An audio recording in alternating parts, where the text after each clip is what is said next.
Hello everyone, it is me, Quinten Hyde, and welcome to another episode of the Quinten Hyde podcast. I have a pretty funny episode, or at least I like this one a lot for you today. And it is a bunch of little secrets that are not exactly secrets, but they're weird enough to the extent that I don't really tell them to people. But today, I am actually gonna tell them to you, and you're gonna think, huh, that is interesting, because they're all pretty strange. So hey, sit back. Or, I don't know, it's a podcast, so you might be doing something. That's the whole point of a podcast. And let's go, and we're getting into the first one, which is immediately a pretty good one, which is that I, Quinten, believe that I can control the weather.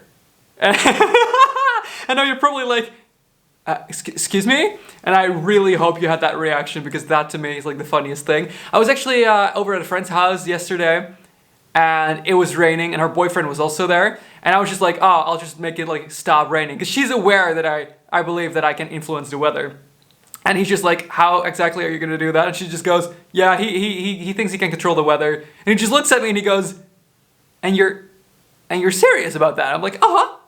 And he's like, you believe out of everyone in the world, you're the one that controls the weather? And I was like, no, that would be ridiculous. So if you're thinking that, let me explain. Allow me to explain. I believe in the paranormal. And I believe in the power of like human mind and human soul, like, you know, manifestation kind of stuff as well.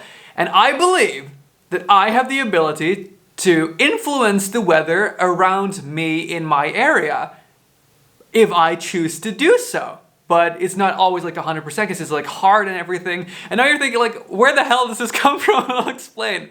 You see, what was the year? I think it was 2017. My whole family and friend groups, we all just had like this little running gag that whenever I would go outside, it would start to rain. Because the reason is it actually happened. Like whenever I would go outside, it would start to rain. Whenever I'd come back inside, it would stop raining. To the extent that there was even this day where I was just like, oh, I still lived at home at the time. And I was just like, I'm gonna leave and I'm gonna go to the gym. And like the moment I said that, like a few minutes later, it started to rain. Then I was just like, oh, you know what? Never mind. I'll skip today. I'm not going outside. And it stopped. And we were all just like, oh my God, this is very interesting because, you know, we already had that inside joke. And I was just like, okay, you know what? I'll just quickly go to the gym now that it's dry, now it's not raining. And like a few minutes later, as I was grabbing my jacket, it started to rain again. I was like, okay, you know what? I'm making the decision, not going anymore. This is getting annoying. I don't want to go out there and have it rain. It stopped raining again. And I was just like, okay, you know what? Before anything happens, I grabbed my jacket, I went outside, I think I still had a moped at the time. No, there's no way I took a moped because I lived like a few blocks from there. So did I take my moped for a few blocks? I am the laziest guy in the world. I can recall using a moped. Anyway, I went there and I left the street or something and it started raining again. And I would go inside into the gym, it would stop raining. I would go back, start raining, would get back home, stop raining. It happened all the time. Literally to the extent that when I lived in Amsterdam that year for half a year, there was like rain for weeks and weeks and weeks and weeks on, like non-stop rain. And one time this weekend, I went back to my hometown where I live right now, Groningen. And I took the train and I literally left Amsterdam. And one of my friends jokingly texted me, haha lol, did you just leave the city or something? Because we finally have like a clearing of the rain after like a month of rain. And I like Snapchatted her back like, I'm literally in the train and I just left. So I was just like, because during that year, I was immeasurably unhappy. I think I was sad 90% of the time. It was genuinely a bad year, which is funny because even if you look back at my videos, you still see me be all jolly and funny, but I was sad like 90% of the time. It was not a great year for me. And then I thought, whenever I had to go outside, I would most likely have to do something that I didn't choose to do because I wanted to stay inside all the time. So I would get extra sad having to leave. And I thought, what if my emotions just help and manifest the weather? And then I started to experiment on that, where I was like, what if I with the intention of changing the weather, send like positive thoughts.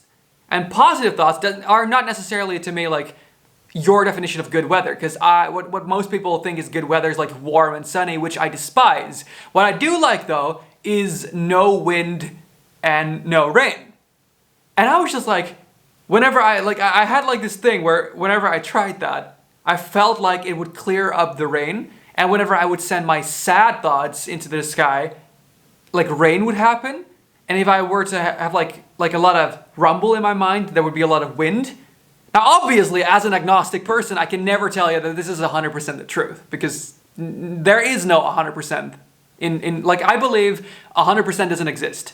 Even right now, if I'm saying, I cannot fully tell you that I'm Quinten Hyde, because I might be an elderly woman who's lying in a hospital, who's having a stroke, and imagining my whole life. I find that unlikely, but I can't rule out the very small possibility. So 100% to me never exists. Keep that in mind. But I feel like that I have the ability to influence the weather, but I just don't know how to use it. So there you go. That's my first little weird secret that I don't really tell people. That's probably going to make you go, huh, that is strange. The second one is that I'm consistently building my future social media production team. And you're thinking, what does that mean? Well, I mean, it's never been a secret that I want to do content creation full time. And I'm slowly but surely more and more getting into that. And it's insane, it is amazing, it's scary and all of that. But obviously, all the good influencers out there, and like all good creators out there, they have a team. You just don't see them. But like Mr. Beast, for example, has like 20 people working behind the scenes. David Dobrik has people working behind the scenes. Those two are my main inspiration, so that's why I mentioned them. Pretty much all of them, like they have an editor or two editors, and they have a producer, and that one over there is doing like marketing. That one over there is doing like assistant stuff, all that kind of stuff. And I'm consistently building my team in my mind as I meet people. Like, for example, I'll literally be with a friend and I'll just be, and she'll, like, I have a friend in mind already who in my mind I'm like, oh, she would be a great producer because she seems to be great at like managing things, making stuff happen. And I'm just like, imagine in the future if I have like a great video idea. I hate production work because production work literally means, oh, I need to have a location. Let's just call all of these places to ask if we can film there. I hate that. It's boring. So I would hire someone else to do that. I'm just like, she would be wonderful as someone who could just like do my production work. And like I'll meet other people and I'll just be like, you are super funny. I would have you consistently be in my videos. And you know, all of that kind of stuff. Like I already have my team in my mind, but it also changes over time as I discover more about people. And I'm just like, like there have been people as well who have been like, you would be so good for this and this specific job, but you mentally would not be reliable for me to hire you because like you'd have the possibilities, but I would, like, for example, know that this person would always call in sick, for example. I'm already hiring people for a team that doesn't exist yet in my mind, so the moment I have enough money to do so, I can do that. And obviously, a team gets built slowly over time because, you know, you build your capital over time. You don't immediately get like 1,000, like 100,000 a month just instantly like that. But I am building it up like that, and I think that's very funny, and people don't really know it that much. Like there's a few people where you can guess like the way I would quote unquote hire them. Like obviously my friend Jesper, I would hire him as talent. I would love for him to literally make a living because like he said that he enjoyed that idea at least to make a living full time being in my videos and like getting to take him onto like trips and everything. And he wouldn't have to do like anything around that. Just like appear in my video because he is an entertaining person. And like I'm building that team, and I think that's fun. That also brings me to the third one, which is I analyze what people think of the people that are in my videos. So you specifically, if you watch my main channel, Quinten Hyde, then I've analyzed what you specifically or like collectively think of people that aren't me that I get into my YouTube videos. Because here's the thing, YouTube shows you a lot of like statistics, but also like what parts get rewatched and what parts people leave the video or like skip or something, like, you know, either skip ahead or like leave the video fully. I check that a lot, especially when I'm working with other people. So I always know what you collectively, like it seems to be pretty consistent, think of people that I have in my videos. Thing is though, I'll never tell anyone like what people think of them in videos, because I have had people in my videos who you genuinely seem to not enjoy, where every time this person would speak, like 10% more of the video would just leave. Like I've had people in there, every time they spoke like more than one sentence, like Like a little sentence was fine, but like more than one sentence, people dropped off. Every time this person spoke, gone. They would all leave. And I'm just like, okay, this means that I would either very limit that person's screen time or never have them in a video again. And limiting that person's screen time literally means that sometimes I have had people and I've had just like, I cut like 90% of everything they've said. That's not always the case because people wouldn't necessarily enjoy them in the videos, because people that really aren't enjoying the videos aren't in the videos anymore. But it's also like, it's not always exactly why I cut people's lines, because I know, for example, very well how to have like the flow of a story going. Something that's interesting though, for example, is Jasper, who I've mentioned earlier, is the #1 most liked person aside from me to be in my videos. Because I do little surveys every now and again, like on Instagram stories, for example, like who would you want to see more in my videos? But also I look at what people think of whatever he says, and I analyze, comments, tweets, everything about him, to see how much you enjoy people being in there. And he is the #1 most liked guest star, I want to say. However, what is interesting, if he speaks more than like 3 lines without me saying something, people drop off. And this is not because they find him uninteresting, but it's because they're watching my videos. And he and I speak very differently. He speaks slower, but also quieter, and with less what I call vocal roller coaster. Vocal roller coaster is what I do a lot, where 1 second I can talk like this, and then I go like very like this, and it's like very quiet again. It's like very up, and it's like the tone. The tone. I vary a lot within the way I speak. Just like, what I just did, speak, that kind of stuff. You're used to me being loud, fast, and having a lot of range in the way I speak, and he doesn't have that, which is not a problem, but when you watch me, you are expecting that. So I've noticed if he speaks like larger chunks of text without me speaking, people probably start to feel like it's not my video, or like they feel like it's not consistent to what I do, and they might skip ahead or leave. Though, however, when I leave in when I focus primarily on his quips, like his fast humor that he does all the time, which makes our dynamic so interesting, that is when you guys start to rewatch those specific parts. Like, he gets rewatched a lot, for example, if I speak like I'm like blah, blah, blah, blah, blah, and then he goes in and he's like, snap, joke, funny. Then people are like, this is funny, rewatch, and he gets like a lot of like affection. No, it's not the word that I was looking for, but affection from the audience? No, that's not. I'm looking for a different word. Affirmation. No, it's not. You like him. You like him. Everyone seemed to like him. Also, fun fact, there are people that are never in my videos again, but mainly, actually, no.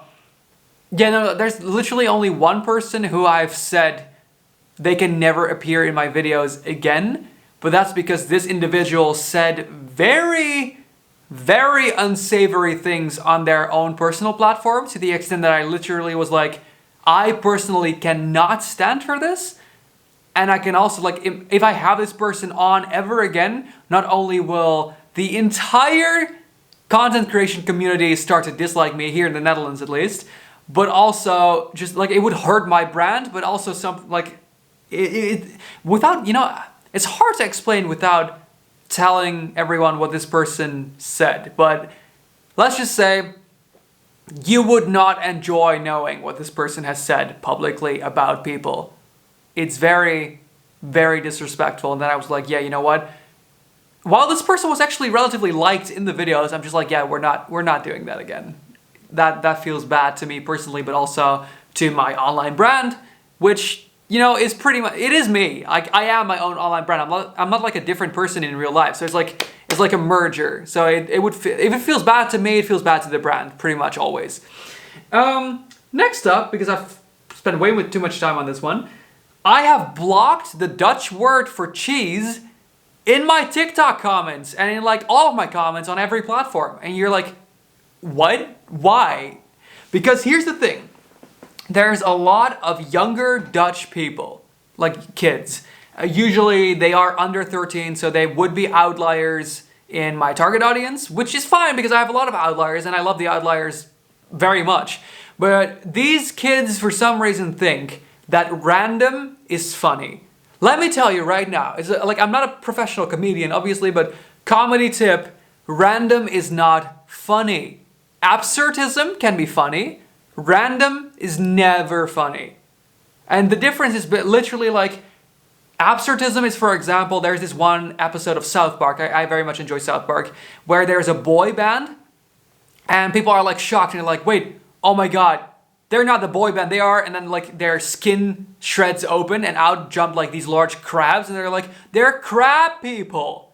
And that is absurdism, because it's so weird that you're like, what? And then, like, to me, that twist and that absurdity, that was funny. But random is like me just like looking you in the eye right now and going, microwave. It's not funny. It's not funny. Because it's not a joke, you're just saying something. And there's tons, and I mean absolute tons of kids from the Netherlands who think it's funny to just go into your comments and randomly comment cheese. It's not funny. It's so not funny. And the thing is, at some point I started getting a lot of comments that's literally like, huh, cheese, or like, huh, do you like cheese? Or they would go into like live streams and just go like, hey, can you say cheese? It's not funny. Here's the thing, it's not even like, it's not a rude joke. It's not a joke that makes you say, oh my god, how could you say that? It's just not a joke. It's genuinely not a joke. It's literally the same way as if I can take that microwave metaphor again, as if literally every time you see me, I just go, haha, microwave. At some point it would get annoying because it's not a joke. And if you position it as a joke, it just gets very cringy. And I started to hate that so much that at some point I was just like, I can't explain to everyone how this is not a joke and how no one literally will enjoy this ever and no one will go, huh, that's funny. So I just banned the whole word, because you can ban words on pretty much all platforms. So I don't see them anymore. Whenever anyone literally has the word cheese in their comment, it disappears. It goes through a filter, I never see it, and genuinely I haven't been as happy since.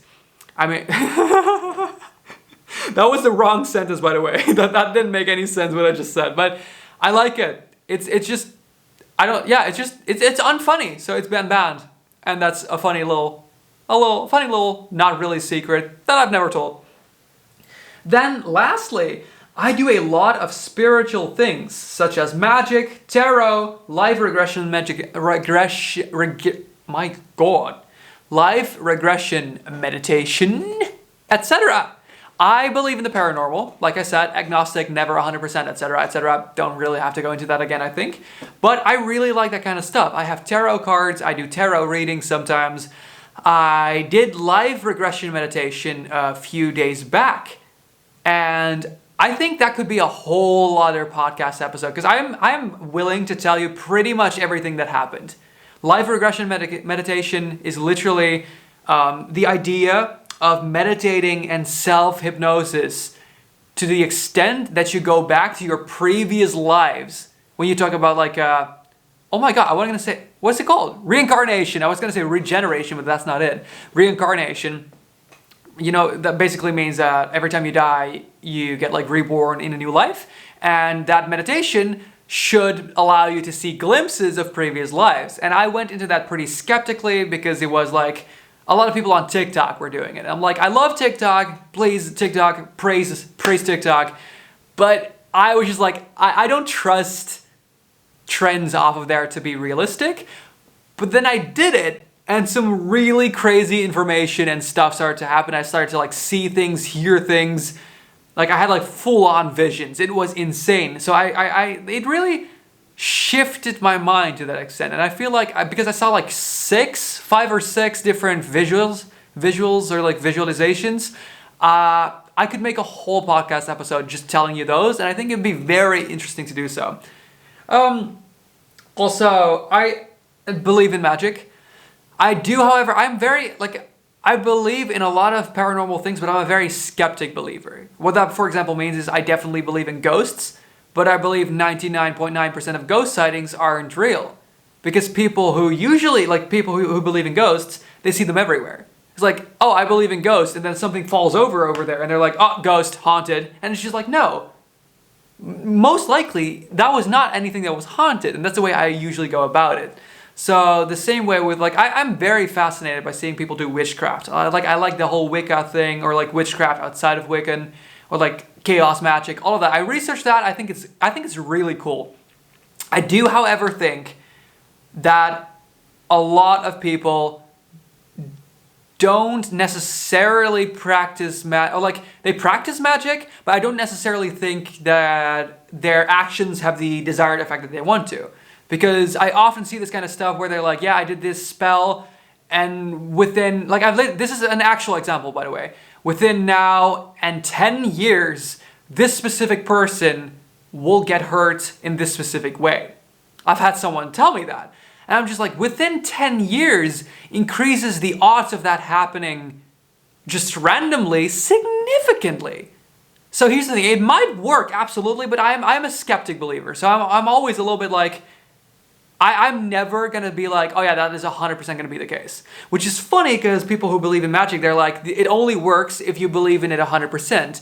Which is funny because I don't believe in that specific phrase. I believe that your belief system should really come from out like your own mind and your own like energy, but you're not required to 100% believe in it, because I feel like 100% believing is impossible. Which is funny because chaos magic, I'm dropping some stuff on you now. I'm dropping the Wikipedia on you now. But chaos magic, and being a chaot is what they call it, literally means no belief is consistent, and your beliefs should change consistently for you as a person based on what you see works and doesn't. And I think that is awesome. I think that is a great belief system.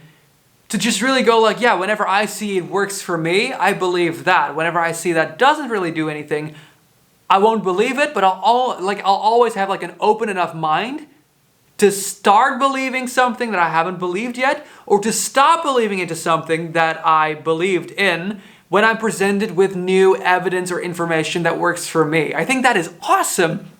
And I've really started to adopt this mindset too, also in a personal way, because I found it I had a very unyielding mind, to the extent that taking in new information when it contrasts to something that I believed in, not necessarily paranormal, I would just dismiss it. And the thing is, it's not necessarily a shame that I did that, because it's 99% of people who do that. If you tell someone who believes in something like, I have evidence right here that that's not the case, they're just going to be like, no, you actually don't. It's the same way with people who, for example, are scared of the 5G internet network. There's, I think, like 2,000 like researches by radiologists that say no problem, and there's like 4 that'll say, oh yeah, there's a problem. And people who believe there's a problem, they'll literally go, oh, didn't you see those four studies, and completely forget about the whole 2,000 others. Same way for the people who said vaccines cause autism.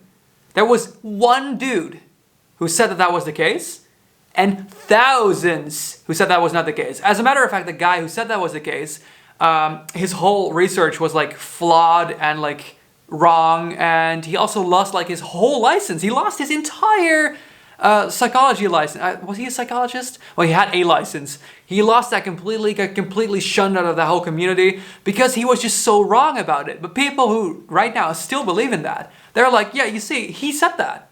But then they go like, and ignore the whole thousands of other information that says that it's not the case.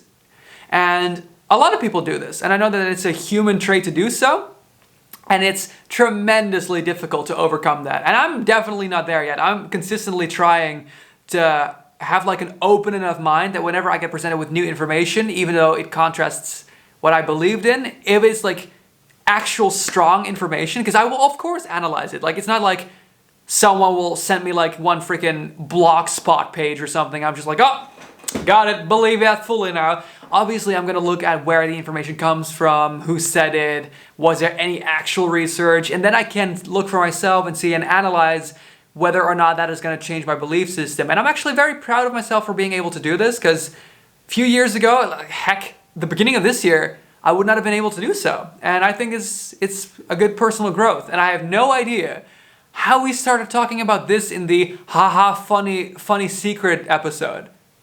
It's probably because I was talking about the paranormal stuff, right? I don't understand how we got here. Anyway, those were my funny little secrets that probably made you say, huh! I would love to know what you think. You can either tweet me at Quinten Hyde if you're listening to this on like Spotify or something. If you're seeing this on YouTube, you can also leave a comment. I typically read all of them, and Twitter, I don't have a lot of followers, so I get all of my tweets, so it's fun. Thank you so much for being here on this fun episode. I like this episode a lot, actually, and I would love to see you next time. Bye-bye.